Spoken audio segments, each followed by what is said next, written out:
also we were running like a 12K spring in the rear because Why? What is the most controversial topic you hear in drifting? If you're considering going into competition, this is very important. Right. This is why people say that competitive driving will burn you out. I mean, he was literally like a liability on track, straight up. I don't think he linked the entire course once. If he did, like, he was nowhere near online. But at the Drift Mansion, I went 20 laps or so on a set. What do you feel about the NOFA retiring? I felt it really hard when I first got into it to appeal to the big companies. Do you think that Drift Masters is better than F?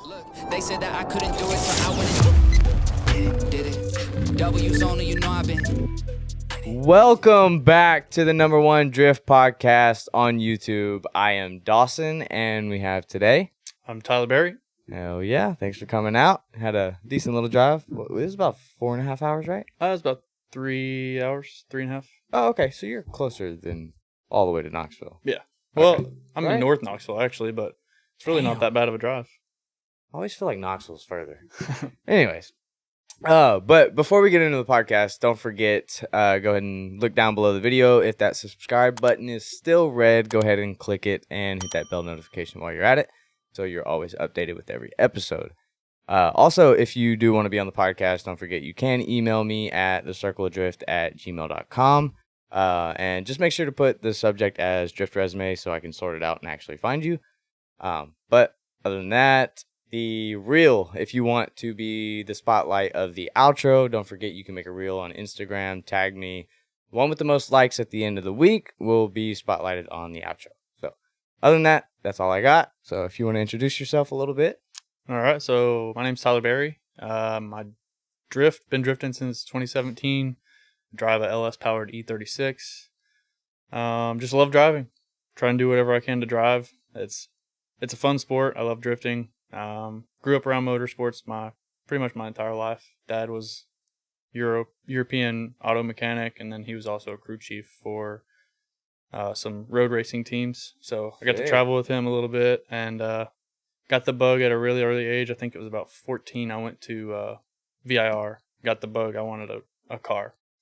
So I went and bought an E36 at the age of 16 with my own money, and was going to turn it into a race car and realized that there's no way I can pay for this. I'm broke. So, later on in life, the drifting scene came to Knoxville and took a ride, and I was hooked. So from then on, I live, eat, and breathe this stuff. Hell yeah. Okay. So what, like, you said you were in motorsports before drifting. What all motorsports did you do? So me personally, without going to those road racing events with him, I raced motocross from the age of like 12 till I was 18. Mm-hmm. Did that almost every weekend there for a while until I was able to get a driver's license, and then I was out with friends in the car. And everything. Then in the cars, modifying the cars, and kind of dabbled in motocross there for a little while. I wasn't really racing much. I think I might have did 2 or 3 races from the time I was 16 till the time I sold the bike at 18. Yeah. But do you find, I always like to ask people this because I've heard some people say it. Do you find that, like, being into some other motorsports before drifting helps with drifting? Like some techniques and stuff like that? Maybe more if like it's grip driving or driving an actual car. But yeah. I don't know how well it works with that. Like I think Robert Thorne is probably a good example of if you're a road racer, it's going to feel weird going sideways, but you're very well aware of where the car is. Mm-hmm. So in that case, I think that would really contribute to drifting. But as far as like motocross and like skateboarding, I think it's more of like an adrenaline thing. Like, because with those, especially like motocross at the start gate, you got 30 other guys lined up and you're all trying to cram into the same turn. Like your adrenaline's pumping. Sketchy shit. Yeah. So I don't know. I think it's just an adrenaline thing. Move. Fucking kicking people out of the way. Okay, so tell me, like, what ventured you into, I guess, drifting then? So, like, I know you bought the BMW that eventually... Was that the one that eventually came? Okay. No. All right. So, then, how did you get into drifting? What sparked the interest? So, like I said, in, like, 2012, I just graduated high school about a year out. And I saw a bunch of ads, or not ads, but like Facebook posts of a local drift event that was going to go on. And I was like, this is cool. I've seen Tokyo Drift. I know what drifting is. Yep. And we went out to Chilhowie Park, where East 10 Drift was doing it was their inaugural year. Yeah. First year doing it there. And Sick ass track. I was like, this is cool, like watching it. And then I saw that they were offering ride-alongs. I was like, I got to do this before I leave. So I took a ride along, and I remember his name was Eric Algren. He was one of the OGs from what I could tell. He had a S14 Kooky with a huge wing on the back, and it was VQ powered. Nice. So I was like, I want to ride with that guy. Yeah. So I bought my ticket, rode with him, and got out. I think we did 2 laps, and then I got out, and I was like hooked. Yeah. Like, the feeling of it was, you can't describe it. Like, people think that it's like jerky and you're gonna get whiplash, but it's really not. It's smooth, but it's also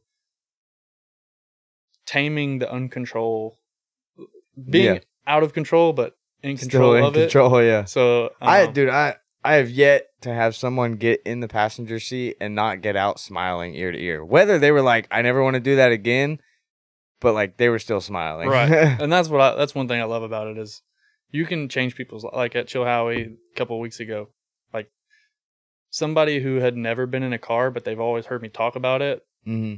They didn't understand, and they showed up at the event, and I gave him and his fiance a ride, and they got out just pumped, ready to go again. Yeah. And I was like, that's cool. That's a cool feeling for you to introduce that to someone. Now they've got the bug. But dude, it's like Swan said, man, love seeing people love drifting. Yeah, exactly. Dude, that phrase is money. But yeah, I mean, that ride got me hooked. And then, so the funny part about that is, like, that same year, I was like, I got to buy a car. I know exactly what I'm going to buy. I'm a BMW guy through and through. I've always driven an E46 or E36, so I was like, I'm going to buy an E36. But before I go dump a bunch of money in a car, I want to see if I can do it. So I posted on Facebook just to all my friends saying, hey, there's a drift event coming up this day with East 10 Drift. If you have a car that you'd let me rent, I'll gladly pay for it. Just want to make sure that it's what I want to do. That's a different approach than most people take. So I just didn't want to tank all my money into a car and then not be good at it or not really like it. So, did you think of that idea yourself, or did someone give it? Okay. No, because I was like, well, like surely somebody will let me pay them to use their car if they're not using it, or even if we can co-drive or whatever. But I'm not like most people would be too scared to ask someone. For that. With it, I mean, I was just a kid just throwing it up on Facebook, so I didn't think it would work, honestly. But somebody bid on it, and he was like, "Hey, I'm not going to name names, but he was like, I'm gonna let you use my car. He had just gone through some stuff, and he's like, here's the scenario. I don't have money to drift. Yeah. So if you'll pay for both of us to get in, we'll co-drive my FC RX-7. So we went to Chilhowie a couple events later, and I co-drove this RX-7. Bruh. Oh, what? Yeah. So I got, first lap, it was just feeling it out. It was also weird because no power. And then the weird LSDs that come in those cars, like it wouldn't hardly lock. You'd have to make it lock.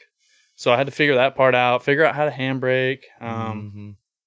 So I was figuring it all out. And then like lap 3 or 4, like linking the track, probably not looking the best, but I was very proud of it. Of course, yeah. And we got done with the day, and he's like, dude, you did a whole lot better than I thought you were going to do, especially in a car that you've never driven. That's awesome to hear. Yeah. So from then on, I was like, I can do this. I obviously need probably a better car suited for it, something a little more power. Well, you chose a good chassis for it. Yeah.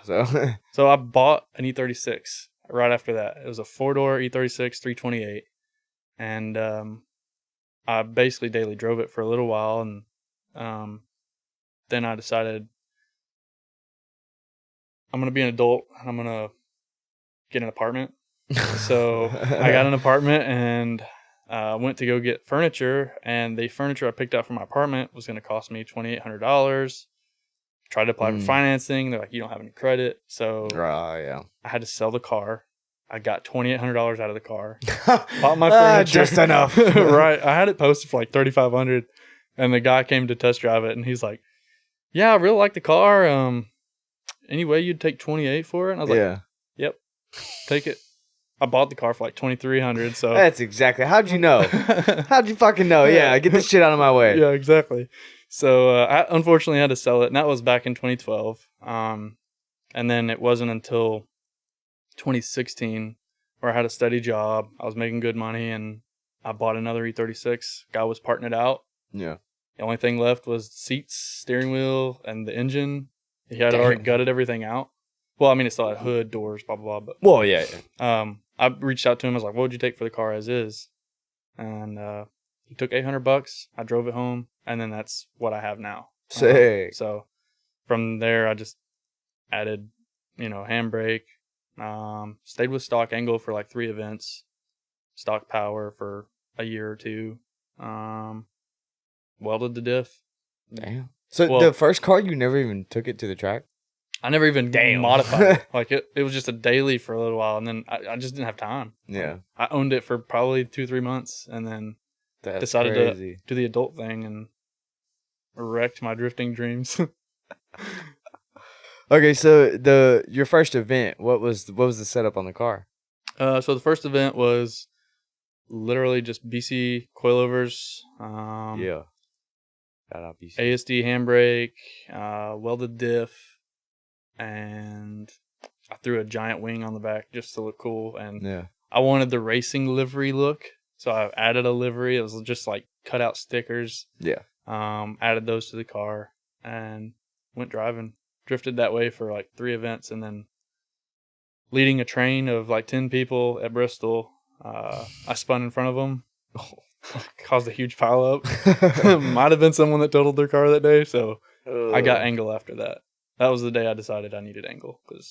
So after the first? No, that was like the third. Event. Okay, that's good. Yeah, that's good. So would you suggest that someone needs to get an angle kit when they first start? No, absolutely not. Would you would suggest that someone wouldn't? Yeah, well, I mean, if you want to, cool, but typically you're probably not going to use that angle unless you're in trouble already. Like, because you're not going to have a lot of power to push the back end around or whatever. I mean, if you want to throw a back heave with a stock 325 or something, that's doing something. So, I got it just so that didn't ever happen again. Like, I went to full lock and it couldn't go anymore, and I just spun, caused a big pile up. So I was like, I can't have that happen anymore. And I'd been watching a lot of videos with Chelsea DeNofa and SLR stuff, so I was like, I'm going to buy an SLR kit and then never have to worry about this again. Okay, so what's the current setup on the car? So, like, it's obviously V8 and everything, but, like, what all did you do to it from back then to now? What's changed over the years?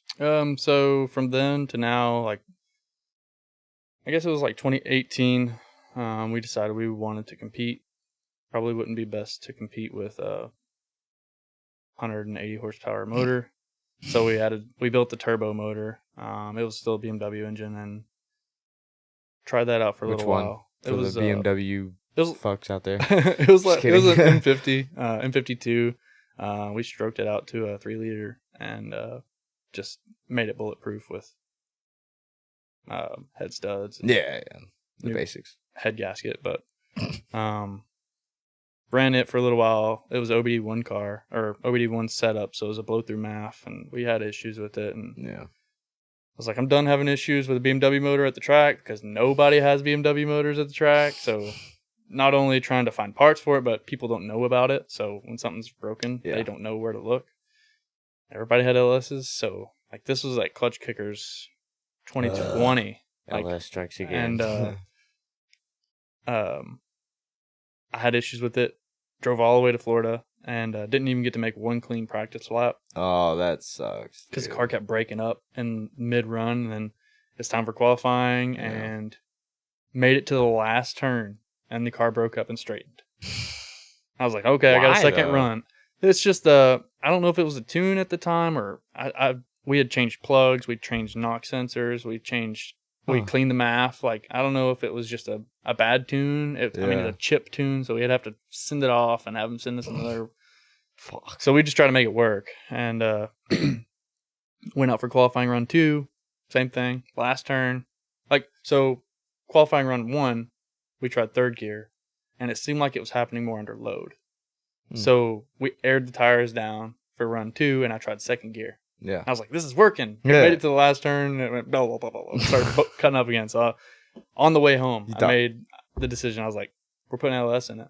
Everybody's got an LS. Everybody will be able to help me fix it. Mm-hmm. And it's a simple motor. Like there's nothing to it. It's a push rod V8. So from there, we put LS in it, and what swap kit you go with? It's a full Sicky kit. Sicky. So it's would Sicky you have trans Sicky. At this point? Would you have still gone that route if you had the chance to go back? I just didn't want to do the custom route because I didn't want to wait. Well, yeah, I didn't want somebody to have to come to the house and let's see how we need to do this. Like I was more of let's do something that's proven to work. I even tried like different engine mounts besides the Sicky mounts. Yeah. But I wanted the Sicky headers because they were inch and 7/8. And so I ordered some I think it's TDR mounts, whatever, and the headers hit them.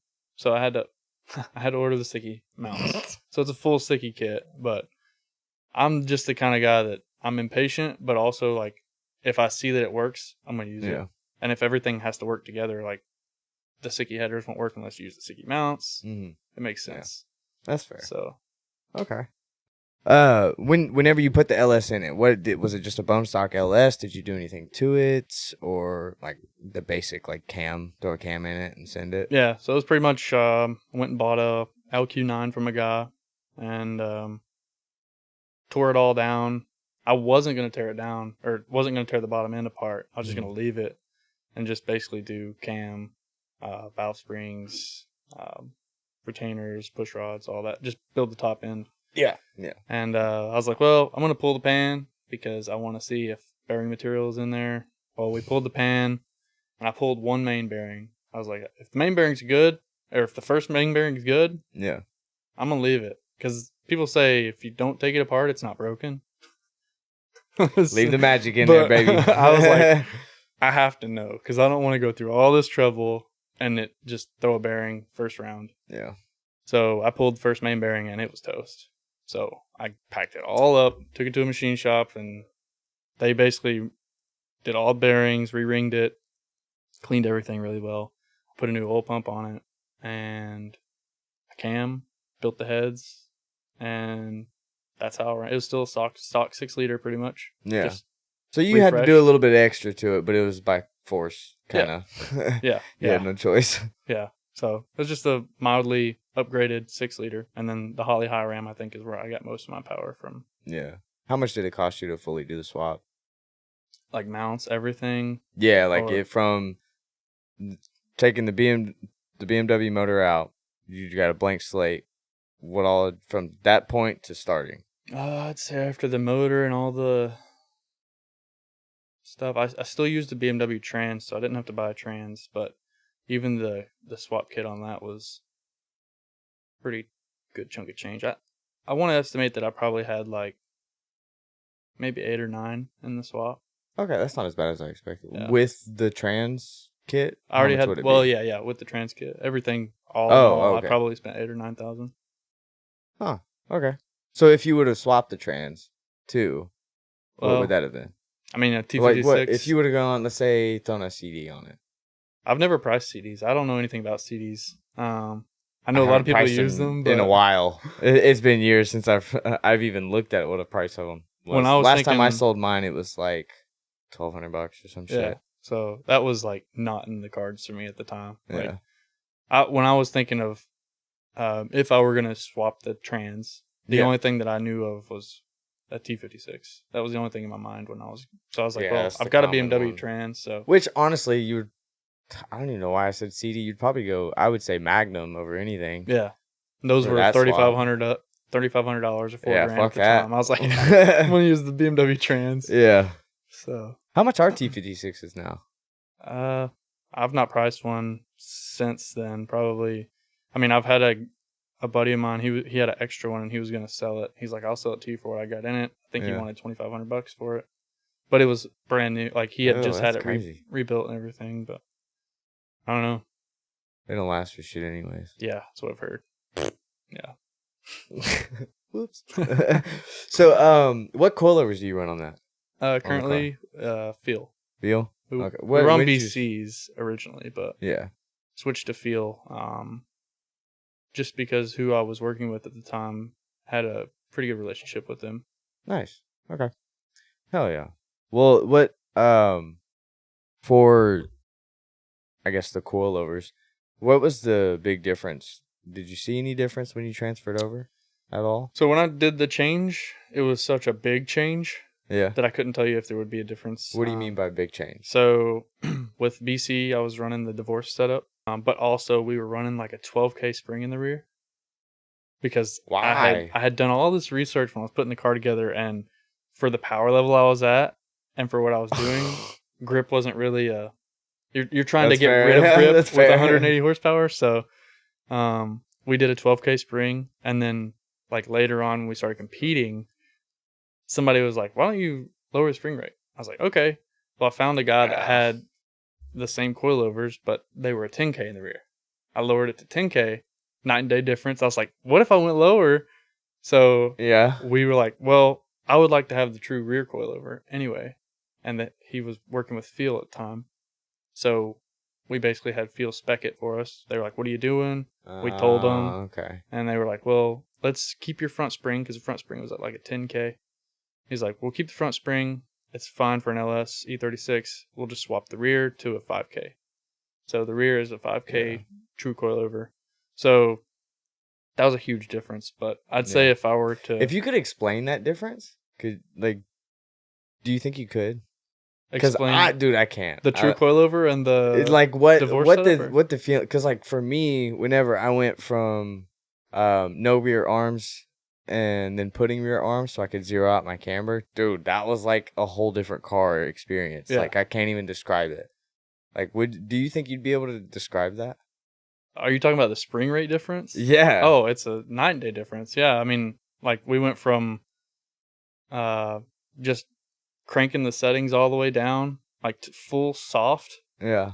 and still not being able to hook, to lifting the front tires off the ground, like just by the spring. And it's, I don't know, a rocket ship. Yeah, Make 100 horsepower was- feel like 200. it was crazy the difference. I mean, this was after the LS. So. Yeah. The only reason I asked that is because the newbie viewers, I know they don't probably understand how drastic of a difference messing with the grip in the rear can be. Yeah.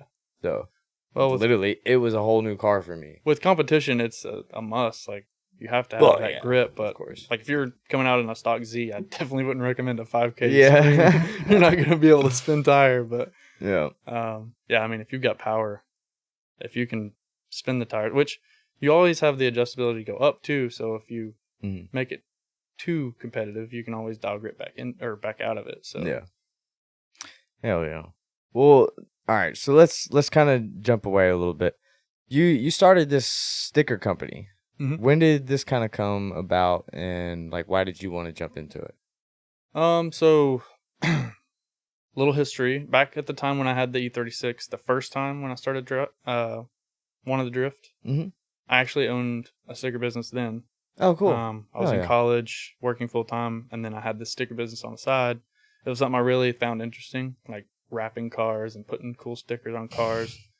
And I made good money doing it. All the Honda kids, they all wanted these cool low life stickers and Illust and all of that stuff. So I made quite a bit of money doing it, but my business partner at the time had to drop out. I pretty much bought him out of the company and then realized that I couldn't do it on my own. So, and go to school and work full time. So I sold the business off.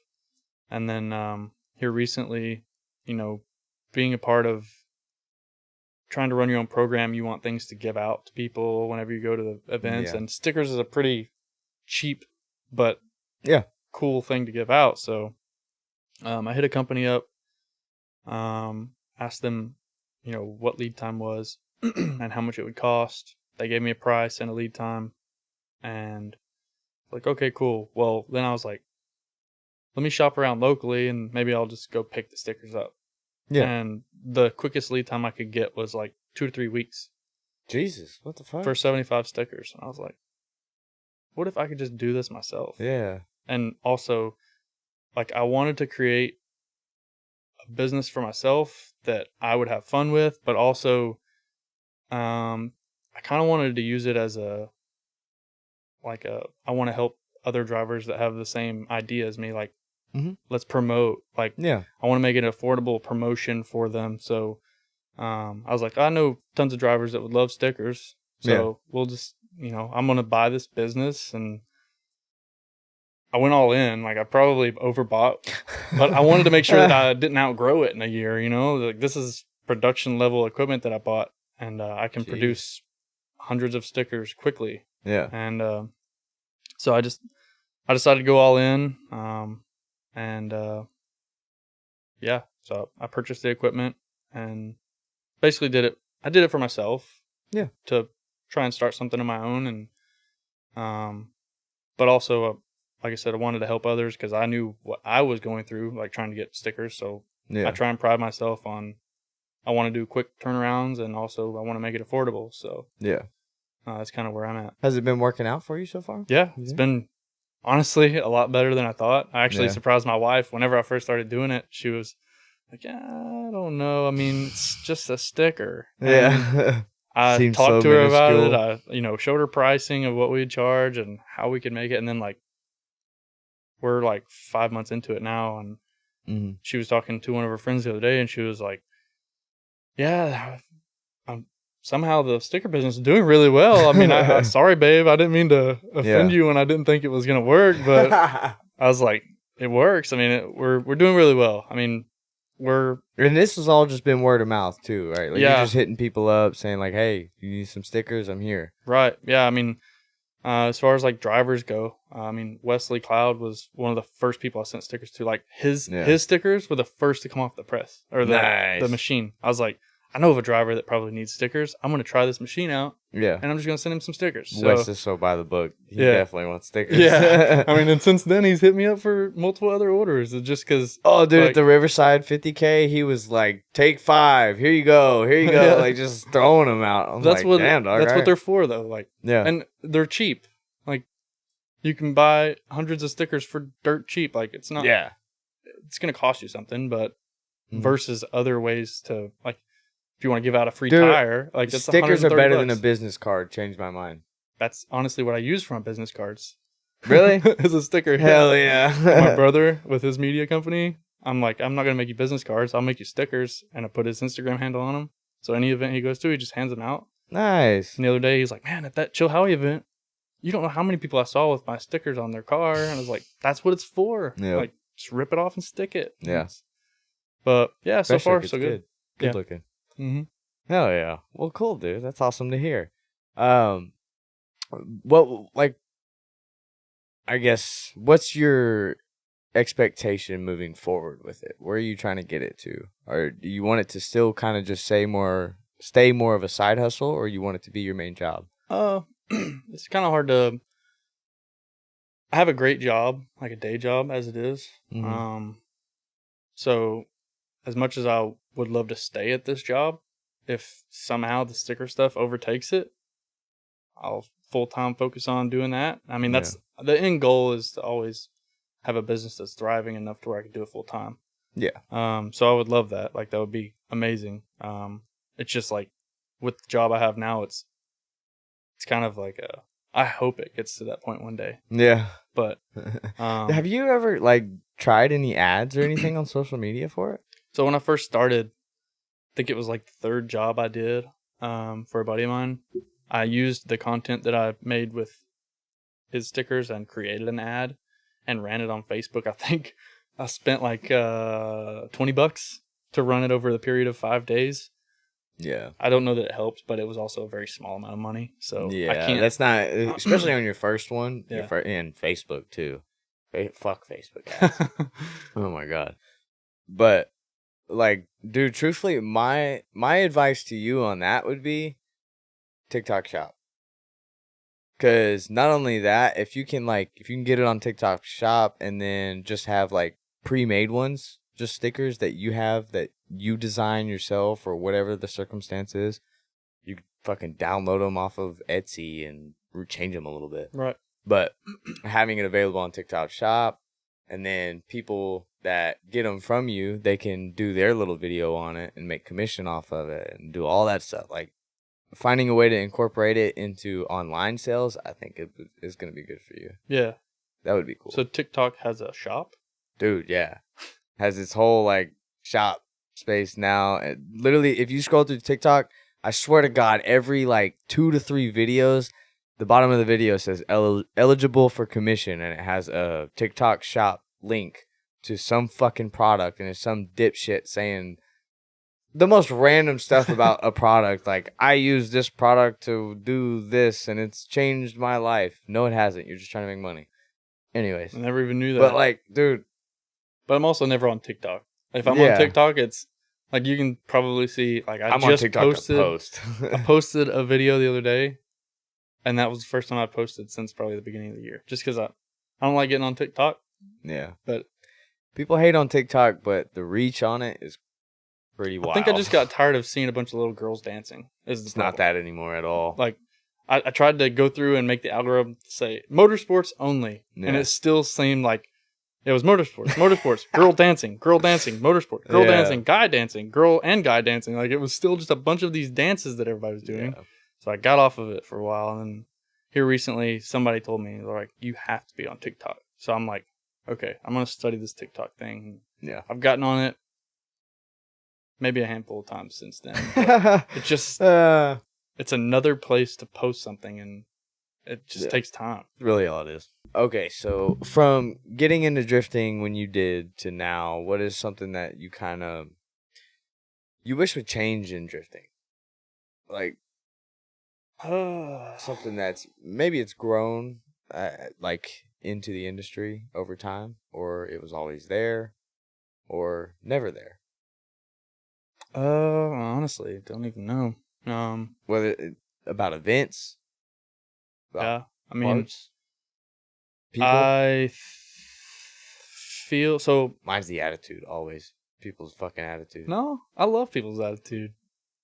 I feel like everybody's so cool at events. There are No, those, to each other, they're great. Yeah. To each other, the way they treat themselves. Okay. No.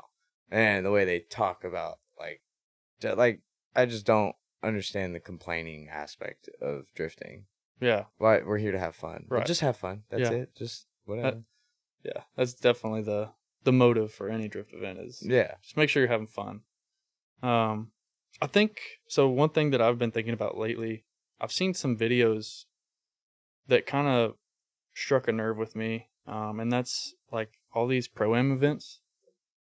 Okay. When you go to do Pro-Am, your goal typically is not to just go compete. Your goal is to eventually become a pro driver, pro spec or pro 2, Pro-Am. You're there for a license. And I feel like Louis at East 10 hit the nail on the head this year with what he did was everybody's limited to a 255 tire, and you have to run the GT radial, which didn't necessarily agree with the GT radial thing, just because I already had plans to run Kenda all year, and then immediately got shut down because I had to run a GT. So I ran Kendas on any. That was probably sponsor stuff, but I know what you mean. I Yeah, get yeah. it, but it's like it's an expensive tire. Yeah, very. And you have to run it or else you can't run the series. But the 255 thing especially was big to me because that's what you're going to be running in Pro Spec. Mhm. So you might as well figure out how to dial your car into a 255. Then I see people getting licenses where they've been running a 285 in another series at a 100 treadwear tire. It's like, yeah, that I get it. Like every series should probably be able to do their own thing, but at the same time, I feel like there should be a regulation, like at least at the FD yeah. I can standpoint. see where there like, should be some aspects that are the same throughout the country. I do agree though that there still needs to be that like freedom to choose their own at the same time. Yeah. Well, I feel like tire size. I feel like that shouldn't be I think freedom because when you step into Pro Spec, your car's been dialed That's what all I'm year saying. for a. I think any type of comp should have some type of tire rule, unless it's something like the LZ World Tour or something that's like this is first show. Yeah. But if For it's sure. straight up a competition, like you're there to win, whatever. I'm not that life, but Yeah. you know, I think there should always be the tire rule because the 50Ks and stuff have shown that with the big payouts. Like a lot of the guys that could compete in that like level of driver don't show up because they don't either want to get their ass whipped by the big guys or they don't want to be the guy that demolishes their car or embarrasses themselves, whatever it is. Right. So Yeah. But that was agree. one thing that was really cool about Emerald Coast, though. yeah, You could show up with a 315 and a Didn't guy with a fucking 225 is matter, going to door you. Like, yeah, that was cool about that track. But you have all these big tracks now, like the big Mm. figure eight at like the Gambler or whatever. I feel like it's kind of a level playing field thing, but it can be. Yeah. you can also get that car that's just stupid competitive. The only reason I wouldn't say it is because the surface of the track, it's like, dude, it's just straight rubber. Yeah. It's grippy as fuck on that track. Yeah. So a lot of lower power cars probably wouldn't even be able to keep it spinning most of the time. Without a really loose setup, at least. But, sorry. I didn't mean to. That's really, honestly, I love drifting and everything about it. So I don't know that I would change anything, or at least at this time, can I think of anything that I think should be changed or something that it doesn't incorporate? I mean, Yeah. I think we're going in the right. It's so new. Like you say, it's been around 20 years, but that's still pretty new for a motorsport. Like, oh yeah, that's very. So new. I think as it goes on, we'll develop new stuff, and it might get eventually to the point where you want to change everything about it. But right now, it's 20 just made it out of the teens. Yep. What all? You've been to like quite a few tracks around the country and stuff, right? I've More been or to less the South. Fair, yeah, than anything? mostly Southeast. What's your favorite track here in the South? Oh, That's a hard one yeah. because there's so many good ones around. So Honestly, okay, so Emerald Coast was my number one. I loved the that was a track. good fucking I loved the man. track. That's probably a number 2 for me. Yeah.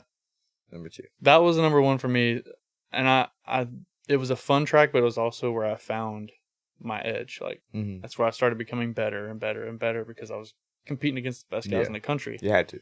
So it kind of showed me what competitive driving looks like on my side. But I think my next favorite track is probably going to be Arch Howie in Knoxville.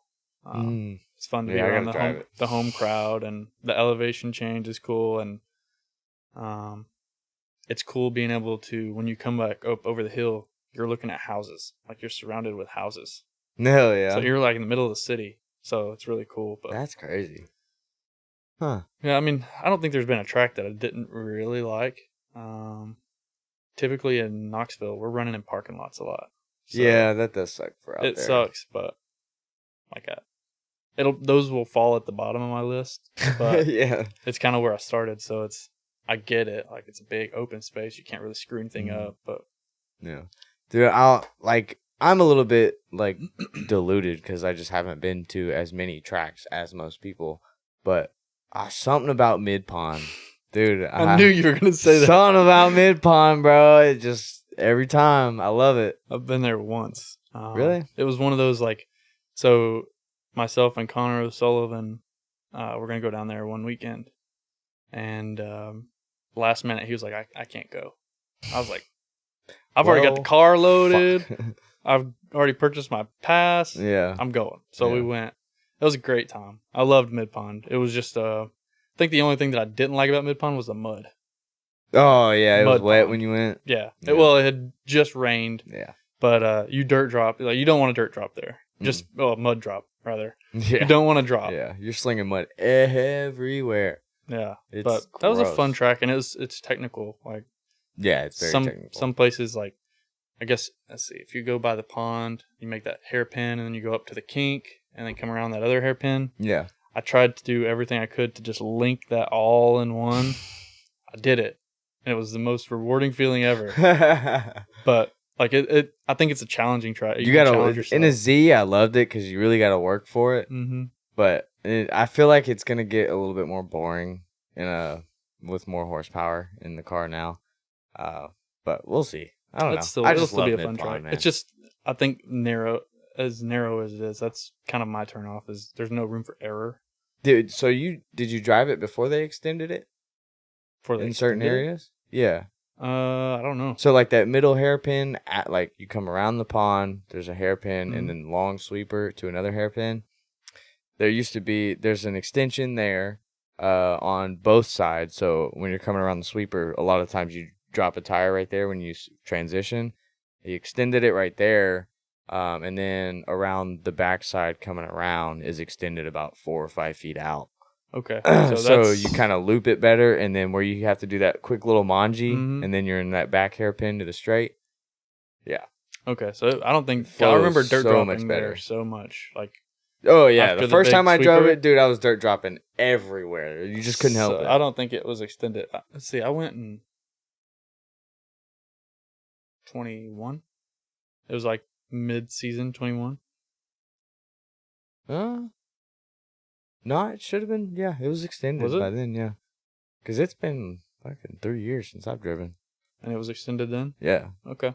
Maybe it was extended. I don't know. The year I took my car down is when they extended it. Because the first event that they had just finished it. That was the last one I drove at Mid Pond. Okay. Yeah. I don't know. I didn't notice. Yeah. But that was a fun track. I It's like like they're like, instead of rumble strips, they're like indented instead Hmm. of raised. It's really weird. They like did it themselves. It's very I'm going to go back on grassroots. videos and see that it was extended and be like, you're an idiot. How did you not know that? All right. So what is the most like controversial topic you hear in drifting? Not necessarily got to be your opinion, but what do you hear people complain about the most? Judging. Really? Yeah. Well, I guess, yeah, from your world, coming from competition Yeah. world. I mean, well, and it's not so much drivers, it's just people spectating is they hate the judging part of it because it's so subjective and they're only voting for who they like best and all of that. And it's as a Crimea River. right. As a driver, I have to respect the judges because I feel like they're Mm-hmm. surely they probably have their favorites, but they understand at the end of the day, like, Yeah. people are here risking it. Like, you probably need to be fair with them. So I like to give the judges the benefit of the doubt that they're making the best decision based off of what they're seeing and not who they're voting for or who they're cheering for at the end of the day. But what's the a lot comment of people, you see the most?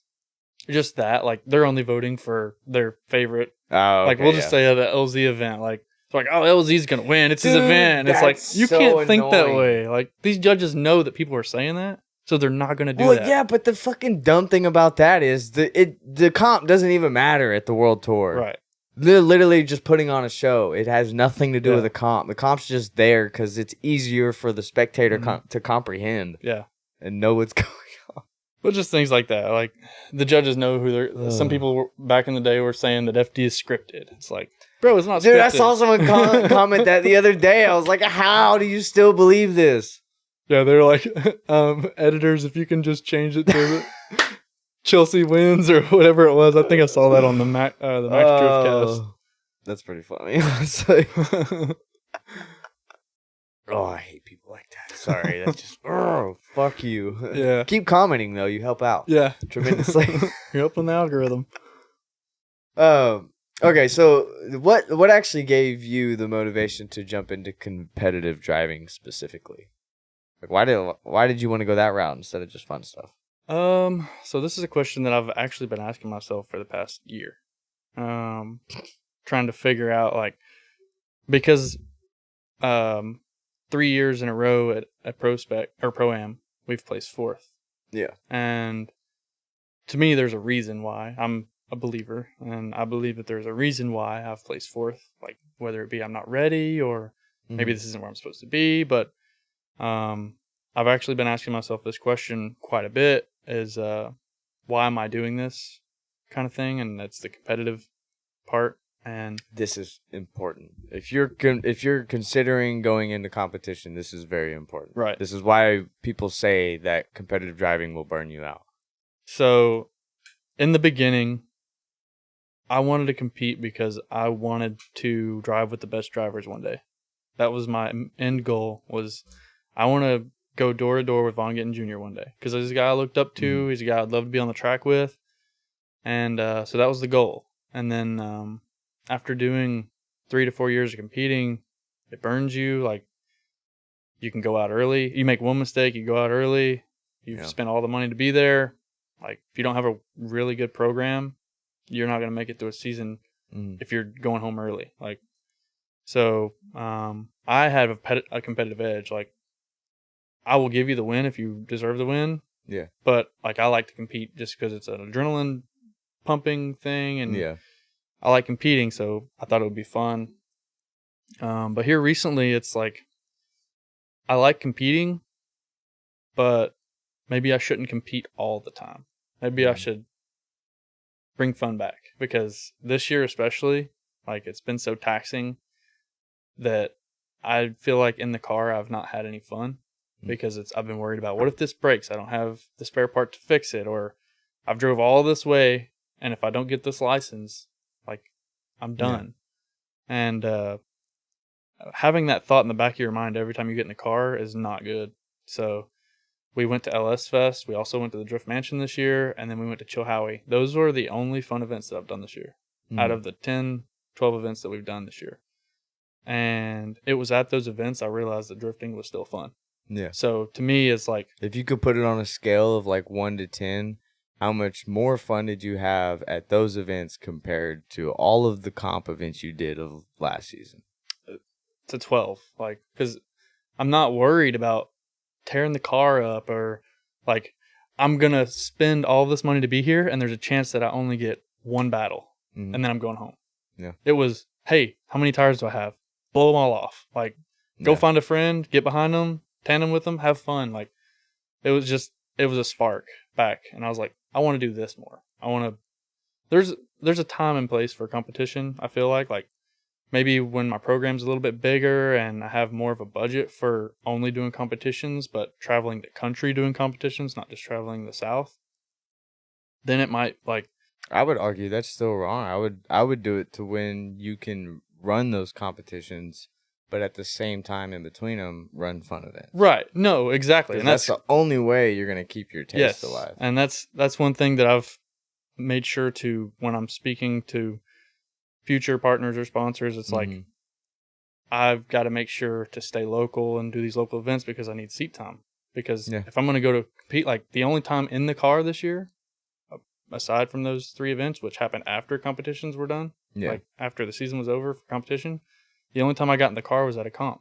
So when I unloaded the trailer at a competition, it was straight into practice. You get 6 laps of practice or 8 laps of practice, however many. And then you go straight into qualifying and competition. And that's the only driving I did.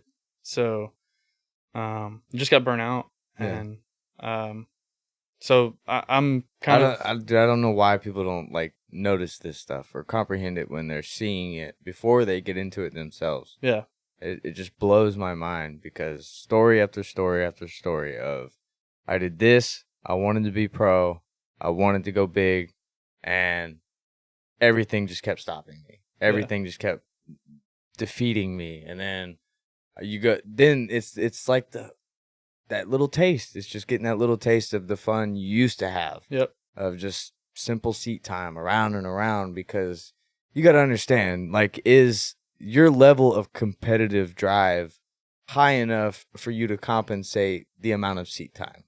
So if you're not going to get the amount of seat time, you better be winning enough or doing good enough, whether it's sponsor wise or, like I said, winning wise, to compensate for that. Right. Because when we all got into the sport, we all saw it because it was something we loved. It was drifting. We want to do that. We didn't think about the competition. Right. So once you like get that little taste back of like, holy shit, dude. Like with these BMWs Adam's building, or has now, the fucking stinky E36 or whatever. And they're all like, dude, I forgot how fun this shit was, blah, blah, blah. It's because you forgot how simple it was. Right. Exactly. And that's, so my main focus on the off season, I have an E46 that doesn't have a motor. I have a trans for it, and we're going to, at least the goal is to, while everything's down, like put a motor in it and get it ready for next year for seat time. And I mean, we'll burn through a set of tires in a day, or 2 sets, versus now we're going through 12 tires in a day. Like, just, and it's expensive. I mean, we'll still take the pro car or the comp car wherever we go just to do some laps and keep it sharp in it. But I'm going to run all day in an E46 and not even care if you touch my door, or not even care if I blow a tire off, because I've got 6 others in the trailer that I'm going to put it on. It's going to last all day long. So Plus, I feel like that builds the excitement factor too, because like, all right, we've seen you in the seat time car, and then oh fuck, he brought the comp car, Right. or he brought the big car out. Yeah. Let's go. We got to go to this event. yeah, I like that. I think that's a good balance for that too. yeah, it's definitely that'll be pretty cool when we can do that. I'll let the wife drive the seat time car to the Come event, tandem with me. and I'll trailer the comp car. It'll be cool. Yeah. I'm excited. But yeah, I think seat time is definitely a must. If you don't want to burn yourself out. If you're only doing competitions like we did this year, Yeah. you'll get burnt out. At least me. I guess I kind of lost the fun in it when I wasn't winning. Like, because I was worrying about if this was going to go right or if we were going to go home early. Whereas I'd say if you're only competing. It became a job. Yeah, I have to exactly. do this, and this to ensure that this outcome happens. Yeah. And in Where the else back do you of hear my that? In mind- your fucking job. Yeah. In the back of your mind, all you're thinking about is this is going to happen. This is going to go wrong. Something's Yeah. going to happen. I bet you could count on one hand how many times during those events you sat down and like, man, this is actually kind of cool what I'm doing. Probably only that many times. Yeah. Which 'Cause that's like My dude. brain was going Yeah, everywhere, it makes thinking about other for things. me, it makes me like hate myself because I'm like, why the fuck was I bitching at that moment? Like, yeah, I had this going on, but like, bro, 5 years I would have killed somebody to be right here. Right. So, I think that's important, man. Yeah. Thank you for sharing that. Yeah. Oh yeah. Well, what are like if you wanted to suggest to someone that wanted to go into their first competitive season, what would be your advice to them? And like I'm talking like a hardcore guy, like competitives, like I'm in it for the long haul. This is the only thing I care about. Like they can live without the fun driving, that type of guy. So I think some important things that I learned while doing it was making sure that you're comfortable in the car. Like, don't build a car and immediately go compete in it. Yeah. Then you've never driven it. You don't know what it's going to do. You haven't ironed out all the little bugs. Like, I was familiar with the E36 chassis. I knew exactly what it would do. The LS part of it, I wasn't familiar with it, but I wasn't worried about it breaking because if it broke, I knew how to fix it, and I knew other people that probably knew how to fix it. Yeah. So I wasn't worried about that, but besides the car, like other like simple stuff like changing tires, like Yeah, dude, I mean- having someone to do that or being at the event at this time yeah. or I mean, whatever. team is definitely that was going to be second on my list, was making sure you've got a good group of guys that are willing to help you with little to no cost to you. Like, I made sure that I had hotel rooms for my guys or a place to stay, and I made sure to feed them when I could Yeah. because that's literally all I could give them. But they didn't ask for anything. They were like, we just want to see you succeed, man. So Yeah. they came out, they took vacation all on their own, and they came out to watch me do what I Yeah. love. And if you have a team that's willing to do that, and like I never had to talk to them about changing tires, like I would look at the guy who was helping me with tires and like, hey, can we get some more tires on the car? And he points at the rear and it's already changed. It's like, okay, Done. cool. So having guys that are like motivated to help you and all that. And then I want to give a huge shout out to my spotter, Rick Geyer. Anytime we've competed, he's pretty much been there in my ear. So Mhm. making sure that you have, if you're competing and I think a spotter is very important, but if you Yeah. don't, that's your own fault. But making sure you have a guy that's in your ear that knows drifting. Like, Yeah. he doesn't just know that the white box is where you want your car. Have a guy that knows how to get to that white box. Like, he knows when to tell you to pull handbrake or what the handbrake's even going to do for you. Or like, Rick is really good about watching other drivers. And when it comes up, like we'll just say we're in practice. He's like, okay, so this guy that you're lined up with, he's really fast out of the hole, but through the rest of the track, he's really slow. Yeah. It's good information Yeah. because now I know I'm And going to that's think like he's going to lose. as simple of information as it gets, Right. honestly. Yeah. I mean, any information when you're in a competitive environment is good information. Like, he's like, hey, I've been watching this guy all day. He's really sketchy on this part of Yep. the track. Like, he's going to waver, so get prepared. Sure enough, dude's wavering. And it's like, if I didn't have him in my ear, I'd have been all up on him, and then he'd hit me. Like, But dude, how many wrecks do you think he's helped you lot. miss? a lot. Like, there's been scenarios where he's like, hey, I'd hop in the back of the line. Don't follow that guy. I did it. Like, Call him out. I mean, not Who like is they're it? just a horrible driver, but like he's still getting his bearings and like, Yeah. So, Dude, I mean, there was one comp. Like, all more power to this dude. I hope he's better now, but I won't even say which year it is, so nobody knows whatsoever. But this dude came to a comp, like big comp, maybe his third or fourth event. Dude, I mean, he was literally like a liability on track, straight up. Like, I don't think he linked the entire course once. If he did, like, he was nowhere near online. yeah. But, like, I mean, you'll be in scenarios where you got those people there that think they should be there, but, like, Yeah. like, you should have, go get some more seat time, dog. Just don't fuck people's car up. Yeah. It's another thing you got to realize in competition. Like, if you've never been in a tandem scenario, Yeah. probably don't go compete. Yeah. Like, especially if you're definitely not comfortable with random tandem, don't do that. You're going to write someone's car off as well as yourselves, and that's not You're good. going to feel like a dirtbag afterwards. Although I can say Cole Richards and Prospect, like, so Pro-Am last year we went against him. Like, we were in the same series. And those were his first real tandems. Aside from being on a sim, at least from what he said. Yeah, I mean, dude, I will say there are some. I think it was Dustin Miles or someone that I had on that their first comp was like their first time tandeming, and they like won and shit, like got podium and stuff. I'm like, bro, what the fuck? Right? How do people do that? Y'all are different breed or something. I don't know what it is. I think those are the people that do anything to win. Like, they don't care what's thrown in front of them; they're gonna overcome it. Yeah, regardless. They have the no filter, the no fear. Fuck y'all. I'm jealous. Yeah, exactly. I envy you. Share it with me, dog. Right. But so what other? All right, let's start here. What other guys did you have other than just the spotter and a tire changing guy? Like, did you have anyone else or? Yeah. So I had a designated spotter. The guy multiple guys were helping me with like tires. But apart from them, typically at a comp event, I would have who I would label as my crew chief. But it was the owner of Fast Tech Motorsports, because he helped me out a ton this year and last year. I'd say if it wasn't for them, I wouldn't have been able to compete in a lot of events. But the owner of the shop would come out to the events, and basically anything that needed to happen to the car, tuning related, or he would ask me how the car felt, and if I mentioned something, he would go about changing it.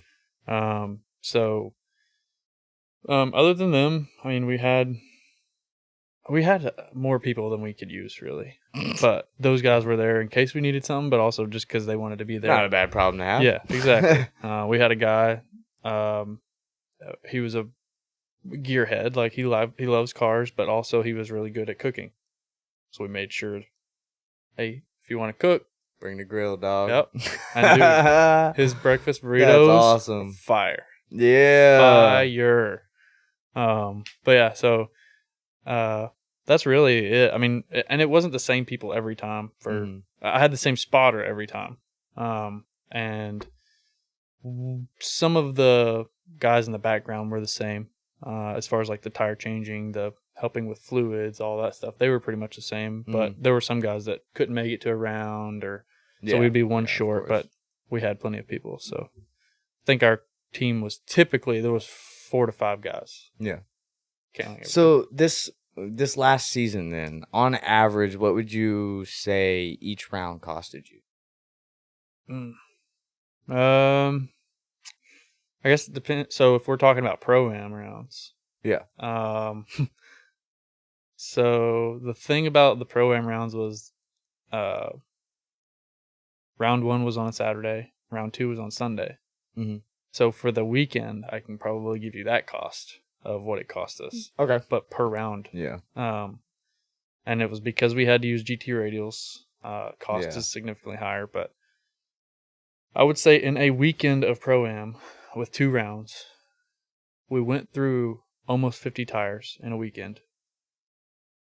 After we paid for food, tires, fuel, everything, I would say we probably spent about $6,000 in a weekend. That doesn't include anything on the car, like any parts that we had to put on the car for the weekend or whatever. But that, I would say fuel can be included in that.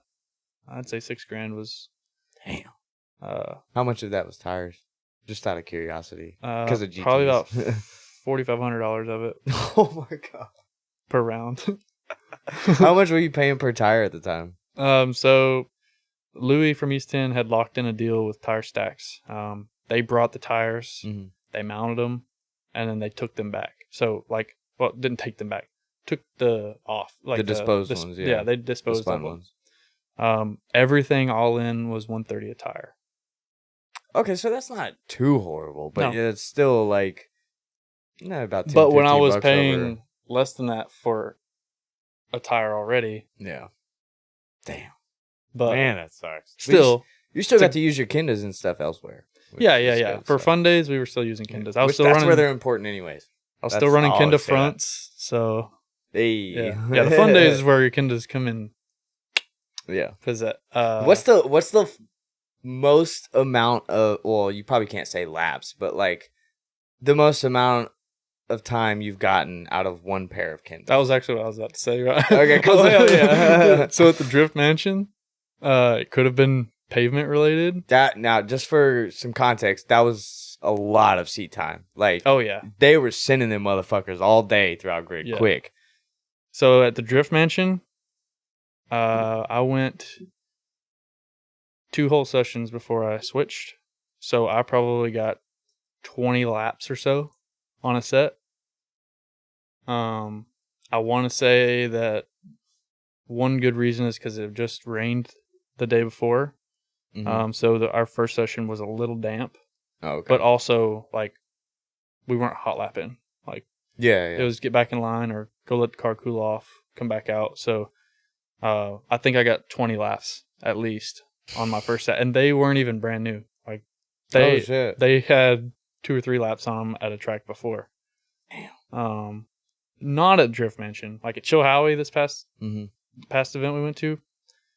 I got about 8 to 10 laps on a set at 500 horsepower. Damn. All gripped up, like. Shit, bro. That's what I'm saying. When I put these on the seat time car, they're gonna last all day. Oh, dude, I would go a weekend on a pair of Kendas with a VQ car. Oh my god. Kendas are where it's at, man. I don't know what their secret sauce is, but well, apparently it's changed a little bit now. Yeah, I don't know what that is. But I've got some of the Vesdas too, and honestly, the wear is the same, but you feel more side bite in them. Oh, okay. At least from a comp car setup standpoint, I can feel the side bite in the new Vestas. Yeah. Would you? Okay, so if you were going to buy them, would you choose to go those over the KR28s? I felt like sometimes the Kaisers were kind of. You get a set that feels really good, and then you get a set that feels really slick. They were inconsistent. So yeah, I mean, I would definitely recommend the new Vestas over, which you have no choice. You have to switch to a Vesta now, but I like them better. They feel a lot better, especially coming from a competitive side of things where you know what side bite feels like and stuff like that. But what are some tires that you think compare similarly to the Kendas? So the only 3 tires that I've ever ran on this car are Acceleras, Kendas, and GTs. Oh, wow. Okay. Back in the day, I was running cheap $70 tires, stock power, but those were all, you buy them at a tire store and they last you all day regardless of what they are. So I'd say the Acceleras, if you're comparing a 265 to 265, we'll say both are 200 tread wear. I don't know what it is about Acceleras, but I will always love Acceleras. Yeah. They feel so good driving on. Those were They don't last as long, but man, they feel so good. I got good life out of Accelera though. Like not as good as Kenda, but like that's all I meant. They have really good life, just not obviously Kenda's is insane. Like when you're going 265 to 265 or 255 to 255, I feel like Kenda has a slight edge over it and they also last longer, but when I was on a 285 Accelera 100 tread wear, that was the best tire I've ever felt. and it lasted. Yeah. It was, well, sorry, I say it's the best tire. GT Radial by far trumps everything, but I don't know what. GTs are great. Yeah. It's a cheater tire. Like, not saying that in a bad way, but it's crazy the difference. But as far as like between Kenda and the Accelera, like the 285 100 tread wear tire, I felt the most competitive on, and it lasted. Like, you wouldn't think that a 100 tread wear tire would last longer than a 200, but it lasted me a long time on a 285. That's surprising. Yeah, I was still getting 8 to 10 laps on it at Emerald Coast. Damn. Oh. So what track have you seen has like completely destroyed your tires very quickly? Because I find it ironic that the different types of surfaces it's a drastic difference that it can be. I think in tire life. Probably Nashville. Super Speedway? Yeah. Only because of the sweeper. Like, yeah, that sweeper's fuck. Yeah. Dude. There's so many little potholes everywhere. I think on Accelera's at the beginning of last year, when we went there. You'd get like 4 or 5 laps. Yeah, I was getting 4 or 5 laps and having to switch. I was getting maybe 6 or 7 in the VQ, but no. Yeah, it's a fun track, but it just eats tires. And it's all you're right. You're still left with the left one because it's all fucking right turns, dude. So if you could tell, if someone came up to you like right now and was like, I want to go do East 10 and I want to try and shoot for this big sponsorship or some shit, what would you tell them? Because obviously that's like the wrong route to take. So what would your advice be to someone like that? I guess, was it your first year? Like, you've never had a sponsor, or? Yeah, let's go with that. Okay. Let's go with that. So I guess if you've never really been big into sponsorship, I would make sure to not overpromise anything. Like, obviously you're new to it. You need to figure out how you're going to provide the value to them. They may not have any way of telling how you're going to do that other than what you say. So make sure that what you say is what you're going to do.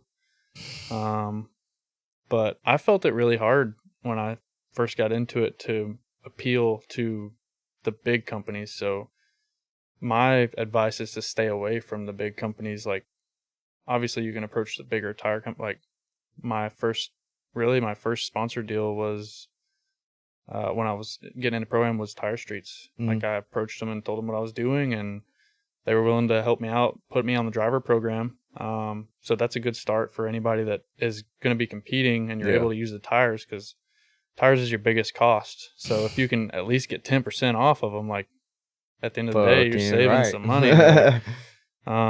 But Save yeah, I mean, where you came. Starting out, I mean, I feel like it's kind of hard to get into those bigger places, but if you can find somebody smaller or somebody that's willing to give you parts discounts or whatever, that's kind of where you need to be for the first year. And what was one big no-no you did that you found out was something you shouldn't do very quickly? Oh, big no-no. Because I'll tell you, mine was literally just trying to over-explain my situation and, like, over-explain who I am. Like, they really fucking cared in the beginning. Because, like we were talking a little bit before the podcast, like, you want to be fairly short with these guys up front so you can actually get the communication back first. Yeah. And then kind of open yourself up. But, yeah. I think some of the no-nos that I did was, like, basically went into it as a, like, can you help me out? And then it's never a, here's how I'm going to help you out. It was more of a, hey, I'm a drifter, you should want to help me out kind of thing. Like, but I was never providing that. They were like, well, you have to have a sticker on the car. Sure, I'd love to put your sticker on my car. Or we need photos. And it was kind of I didn't really think about it. It's just kind of a learning curve. But back in 2019, our first year, like, I wasn't big on tagging the sponsors like I am now. Like, it was more of a, hey, cool, I've got sponsors, they're helping me. And then I was never following up. Ride the wave. Yeah, exactly. Like, that was a big no-no, was just asking for stuff and not delivering anything back. So, what, if you want, what company was that? I mean, it was Or like do you even remember? Yeah, I mean, Condor Speed Shop especially. Like, sorry, like they gave These me are like the first ones you reached out to? yeah. Nice. Well, they were the first ones I actually worked with. Like Condor Speed Shop, they hooked me up like right before competition season. I went to try out and retire for the first time. Mm. First run out, drove all the way to Bristol, so it was like an hour and a half away. First run out, clutch kicked it, snapped an axle. Couldn't get the axle out. Stood there all day trying to get this axle out. Rented tools, everything. So we didn't drive at all that day. Why was it stuck? Well, it's probably the original axle that came in the car. Oh, right? just rusted fucking together. Hell yeah. But so we, at that point, the best thing to do is go M3 axles. Well, to do M3 axles, you got to do M3 hubs, which means you got to get the whole subframe out and all that. And so we bought a car, got the subframe out, and I hit up Condor and said, here's what we're doing. They're like, yeah, we'll give you a discount on bushings and stuff. So they sent me bushings, and I did a poor job of helping them. Like, they were like, we need content of the bushings going in, blah, blah, blah. I took a few pictures and sent it to them, or kind of put it on the story and made a post about it. But that was like the end of Condor, like for me. Like, I didn't follow up at the end of the year or at the end of each event and say, hey, bushings are doing great. These are the best things I ever did to the car, which they're still in the car. So it's the best thing I ever did to the car. Damn. So thank you, Condor. Sorry it took so long for the thanks. But yeah, I mean, I was so like, oh, I've got a sponsor. This is awesome. So it was in the moment. Exactly. And I'm sure there were other sponsors that it happened, like Sweet Trucking. I mean, they were kind of they were our only monetary sponsor at the time. Like, they gave me $2,500 for the year, which helps. But I never really could thank them because I never understood, like, even though they may not appeal to this market, you still need to thank them. Like, they helped you get where you are, and it never registered. I mean, as time goes on, you learn these things and how the important maturity, it is. Right. Yeah. And then you talk to a guy like Nate, and you're like, wow, I've been doing it wrong forever. I will continue to do it wrong. So. Damn, I know exactly what that one feels like. Right? Good Lord. All right. Well, now that you've made it to this point, what is your goal for next season? So all of the mistakes that you know you've made, all of the no-nos, what are you going to change going into this next season as far as whether it's events, attitude, amount of events? How do you want this to come out? So at the end of this year, or at the end of the season, we started thinking a large part of my brain needs to go to the business. So because we want to grow the business and to where maybe that can be my, like, whatever you make with a business, that's going to be your drifting sort of thing. So I'm going to focus a lot of my attention to the business for 2024, but that's not going to say we're not going to drift, because we're still going to drift. But we're going to focus mainly on like local events. At least for now. Budget depends, you know. Somebody could knock on my door tomorrow and be like, hey, we want to give you $30,000 and his schedule's going to change. But as of now, if we're running on the budget that I believe we're going to run on, it's going to be mostly made up of local events. So we're probably going to do 2 or 3 of the local East Tennessee events. We'll probably do some of the Nashville Super Speedway events with Barry. Definitely going to do LS Fest, just because I'm a proud supporter of Holly, just like they've been a proud supporter of me. Yeah. And then those events are fun. Like, it's another one of those fun sparking events. It's a competition, but like, everybody there is chill. Like, they're all there for the same reasons, because we love the LS platform and we just want to show it off. And so definitely that. And then I'm going to try and do some competition outside of that. Like, I'd like to do a payout competition of some sort, just so I can be back in that realm of the bigger names, like, you know, talk to those guys, because they're people just like we are. They talk to you, and it's fun. Like, they're there for the same reason, obviously to win money, but also because they love drifting. And I think that's what makes those events fun, is because you get to go have fun drifting, but you can also win some money. And also there's a lot of eyes on those events. So definitely one of those to capture for your partners and sponsors. So as of now, that's kind of where we're going to be at, leaving it a smaller scale of events, but we're still going to make sure that we're getting some seat time and getting media. Yeah. You asked what some focuses were going to be, and it's media, because I want to be able to this year really focus on giving back to not only the drift community, but also my partners and sponsors. Mm-hmm. You know, I need to work on the media game, something that I think I've struggled with for the years past, and I really want to focus on growing that and providing more value to those who have helped me, and hopefully grow those relationships with them too, like go above and beyond for them, show them that I'm, you know, here for the long haul, and that I really appreciate their help, and hopefully we can just continue that relationship. So I really like to focus on upping my game there. So awesome. Yeah, media is always going to be important, especially in today's age. So y'all can tackle that shit, you'll be ahead. But so okay, I wanted to ask you about this, and you guys as well. So let me know in the comments, what do you feel about Denofa retiring? I'm honestly stoked for him. I mean, I would love to see him keep competing in FD, but I guess it's stepping down, not retiring, but whatever. I mean, maybe he's achieved his personal goal of, hey, I've made it to the biggest, baddest team in FD. I've accomplished so many wins, so many podiums, and now I've got a championship, and it's cool. But I think that his mentality is like, there's so much more that I could do if I had the time. Like, I want to travel across the pond. I want to go do these LZ invitationals. I don't even personally think he ever gave a shit about FD. I don't think he cared about it at all. Maybe I know he said a million times that, like, it'd be awesome to win a championship, but I really don't give a fuck. Right? I don't care. Dude, that's the attitude to have in FD if you want it. I mean, to hear him talk sometimes, though, I thought he was there in FD because he just loves driving. Like, he wanted to compete with the biggest, baddest guys, whether that meant a championship or not. He just loved driving. Like, he's just one of those guys that if he's not driving, what's life? Oh, yeah. I think he's about to venture into some pretty wild shit. I think he's got a plan, or else he wouldn't have done that. But he's got something cooking up. Also, like, at the Pro-Am level, the amount of mind that goes into it, I can't imagine what that pressure is like for 8 rounds of FD. Like, and on all a program like RTR demos, fuck you, right? Dude, more power to you, man. But all of y'all, dude, that's just crazy. So okay, and this one's been a hot topic that I've seen a lot recently.